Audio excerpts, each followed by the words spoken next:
उन्होंने बात भी की थी कि वन नेशन और वन एजुकेशन, मतलब एक राष्ट्र और एक बहुसंख्यक लोग एक विचारधारा पर आ जाएंगे, जिस दिन इनके छात्र एक विचारधारा पर आ जाएंगे उस दिन हमारा कहीं ठिकाना। वो संगठन उस आइडियोलॉजी पे काम करता है, उस विचारधारा पे काम करता है जो विचारधारा असमानता और अबंधुता को बढ़ाने का काम करता है।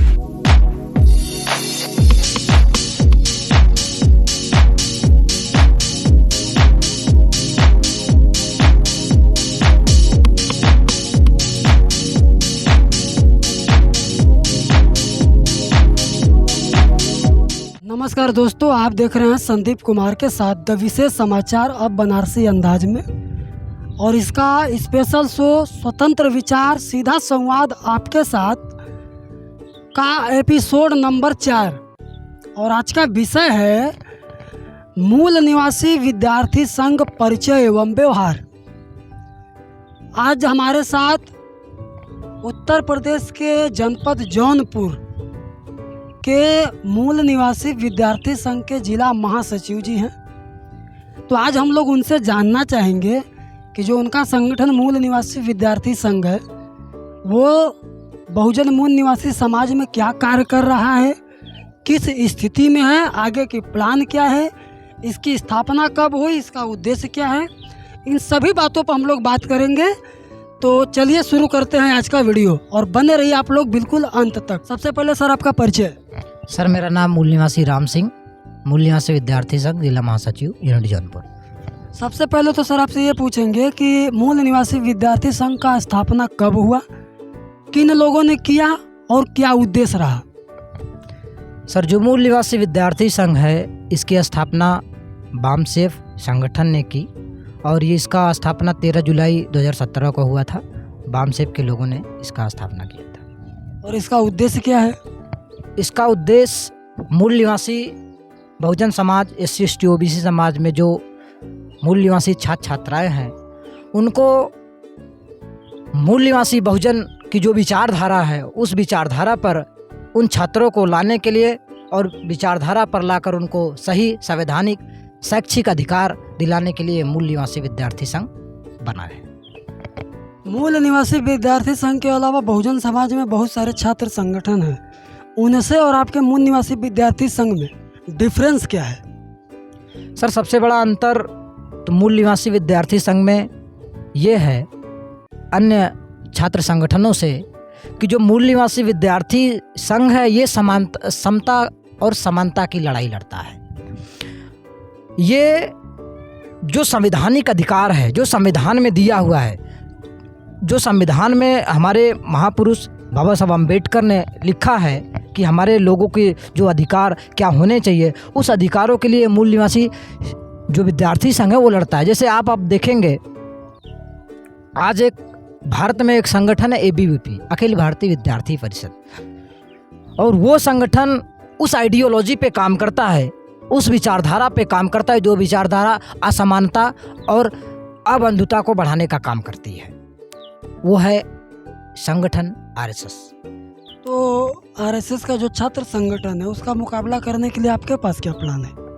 देखिए उसका मुकाबला करने के लिए हमारे पास बहुत ताकतवर शक्तियाँ हैं। हमारे महापुरुषों की जो विचारधारा है उस विचारधारा पे ये संगठन जो हम लोगों से डरता है कि उनको पता है कि जिस दिन ये बहुसंख्यक लोग एक विचारधारा पर आ जाएंगे, जिस दिन इनके छात्र एक विचारधारा पर आ जाएंगे उस दिन हमारा कहीं ठिकाना नहीं है। और इस उद्देश्य से हम लोग काम कर रहे हैं कि हम लोग इस देश में जो SC ST OBC और धर्म परिवर्तित के छात्रा हैं सभी लोग, उनको हम लोग एक विचारधारा पर लाएंगे, बहुजन मूवमेंट की विचारधारा पर लाएंगे, जिसके आधार पे हम लोग इस देश में समता और समानता स्थापित करेंगे।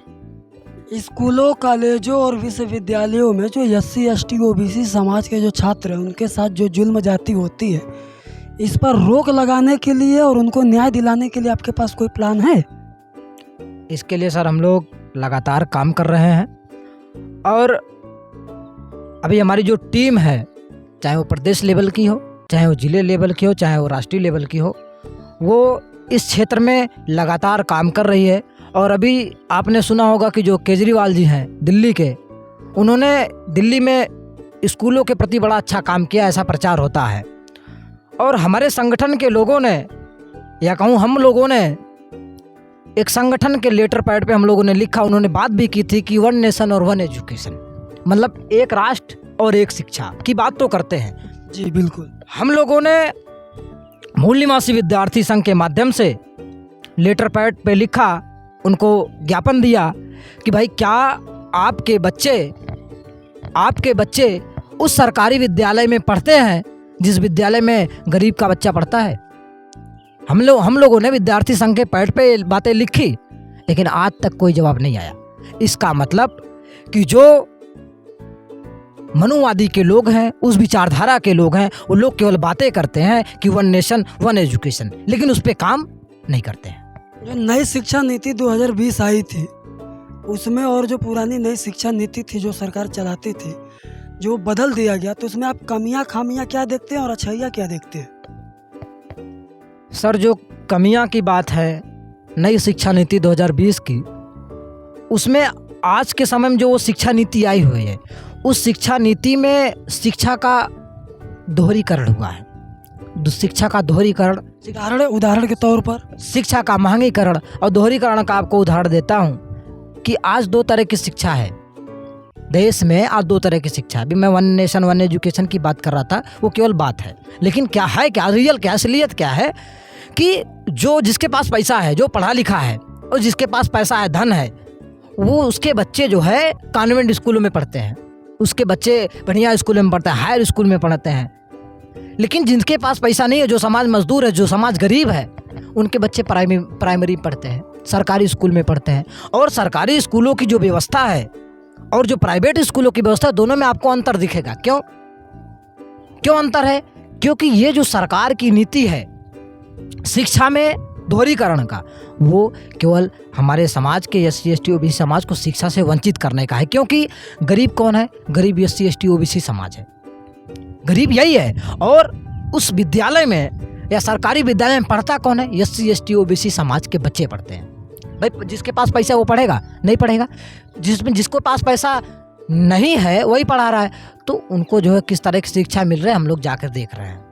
अभी ये चीज़ें सुनने को आई हैं कि उत्तर प्रदेश और कई राज्यों में जो सरकारी प्राथमिक विद्यालय, बहुत सारे विद्यालयों को बंद कर दिया गया और प्राइवेट स्कूलों को प्रमोट किया जा रहा है। तो सरकारी विद्यालयों को बचाने के लिए आप कोई काम कर रहे हैं? आपका संगठन कोई काम कर रहा है? जी सर, हम लोग इसके लिए अभी प्लानिंग कर रहे हैं, क्योंकि हम लोग संगठन के माध्यम से ये तैयारी कर रहे हैं। हम लोग अपना जनमत तैयार कर रहे हैं, विद्यार्थियों का एक जनसैलाब तैयार कर रहे हैं। और जिस दिन हमारे पास एक प्रॉपर संख्या हो जाएगी सरकार से लड़ाई लड़ने की, हम लोग जो है इसके लिए तैयारी कर रहे हैं धीरे धीरे कि सरकार को हम लोग इसके खिलाफ रोकेंगे। क्योंकि हमारा अधिकार है, हम सरकार की बड़कोई या हम सरकार की अच्छाइयों को बताते हैं, हम सरकार की बुराइयों को बताते हैं, हम सरकार की आलोचना भी कर सकते हैं, क्योंकि संविधान में हमें राइट है।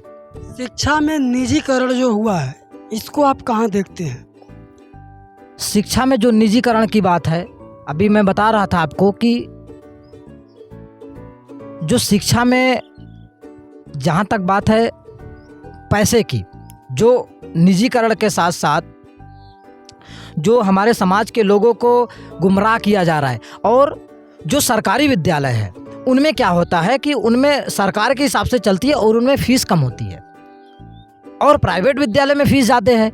अब निजीकरण कर दिया गया है जो शिक्षण संस्थान है। तो आप बताइए कि जिनके पास, हमारे समाज के पास पैसा नहीं है, हमारा समाज मजदूर है, तो हमारा समाज कैसे पढ़ेगा? और जिस स्कूल की फीस जो है 1000, 2500 है, 3000 है, उसमें हमारा समाज पढ़ा पाएगा? नहीं पढ़ा पाएगा। और जो सरकारी विद्यालय थे उनको प्राइवेट कर दिया गया, तो हमारे समाज के लोग भाई नहीं पढ़ पाएंगे, सीधी सीधी बात है। और हमारे समाज के लोग जब नहीं पढ़ पाएंगे तो इसका मतलब बेरोजगार होंगे, अशिक्षित होंगे, अशिक्षित होने का इसका मतलब मजदूरी करेंगे। तो इससे हमारे समाज की स्थिति गर्त में जा रही है।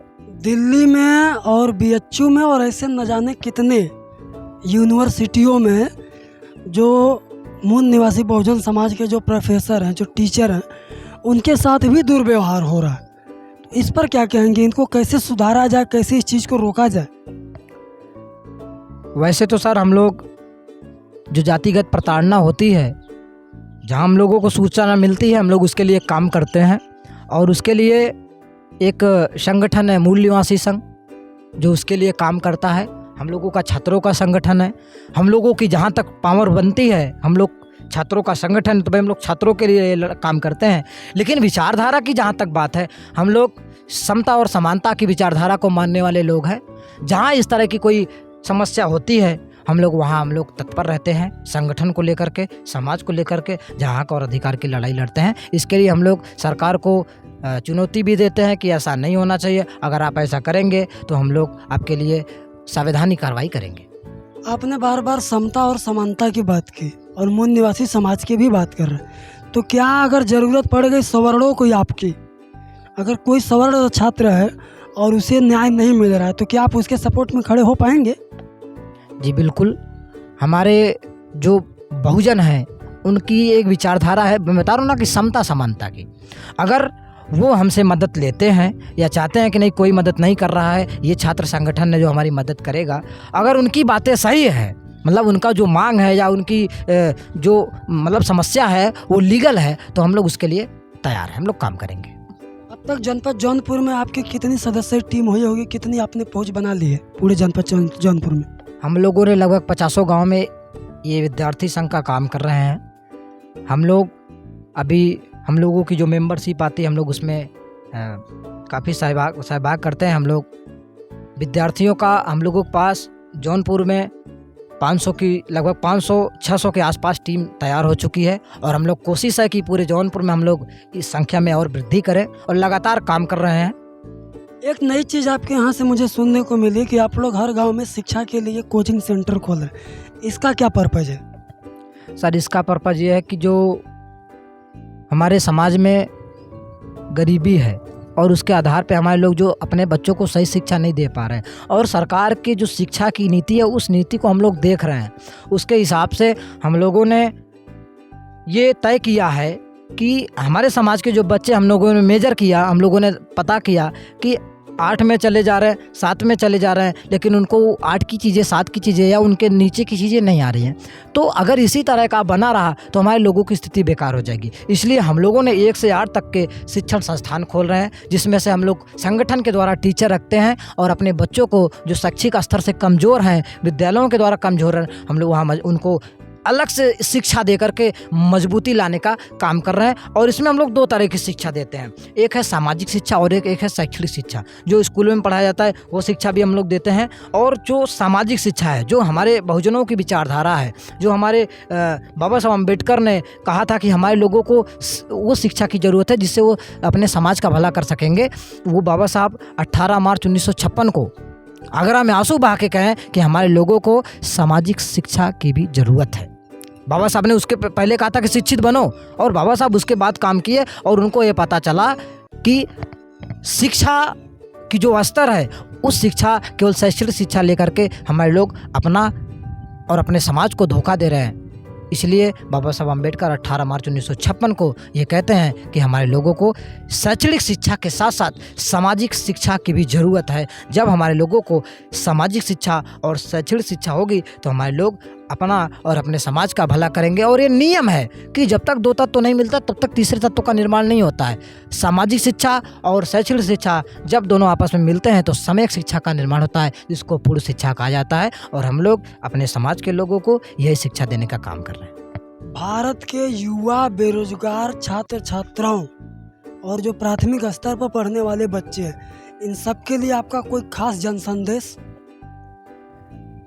सभी जितने भी छात्र छात्राएं हैं, चाहे वो 1 से लेकर के 8 तक हो या उसके ऊपर के हों, मेरा उनसे एक संदेश है कि आप समाज के लिए और इस देश के लिए, क्योंकि आप आने वाले कल के भविष्य हैं, आप कल के भविष्य हैं, और आप अपने समय में अपने लोगों के लिए प्रण कर लीजिए कि हमें अपना और अपने समाज के लोगों का भला करना है। जो डॉक्टर अम्बेडकर का मिशन था, जो हमारे महापुरुषों का मिशन था कि हमारे लोगों को सही शिक्षा, सही रोजगार, सही चीज़ें उपलब्ध हो पाए, उसके लिए हम और हमारे विद्यार्थियों को हम ये संदेश दे रहे हैं कि वो इस तरह का काम करेंगे। साथियों, आप लोगों ने देखा कि मूल निवासी विद्यार्थी संघ अपने स्तर पर बहुत अच्छा काम कर रहा है। ये तो अब उनका काम ही बताएगा, और आगे भी हम कोशिश करेंगे कि जो इनके द्वारा कोचिंग सेंटर खोले गए हैं और इनकी यूनिटी जहाँ जहाँ तक इनकी पहुँचे वहाँ भी हम कभी कभी मौका मिलेगा तो आप लोगों को वहाँ से भी रूबरू कराएंगे। और उम्मीद करते हैं कि ये वीडियो आप लोगों को पसंद आएगा पिछले एपिसोडों की तरह। और इस वीडियो को बहुत ज़्यादा से ज़्यादा आप लोग शेयर करेंगे, लाइक करेंगे, चैनल को सब्सक्राइब करेंगे और वीडियो को ज़्यादा से ज़्यादा लोगों तक पहुंचाएंगे। बने रहे संदीप कुमार के साथ द विशेष समाचार अब बनारसी अंदाज में। बहुत बहुत धन्यवाद।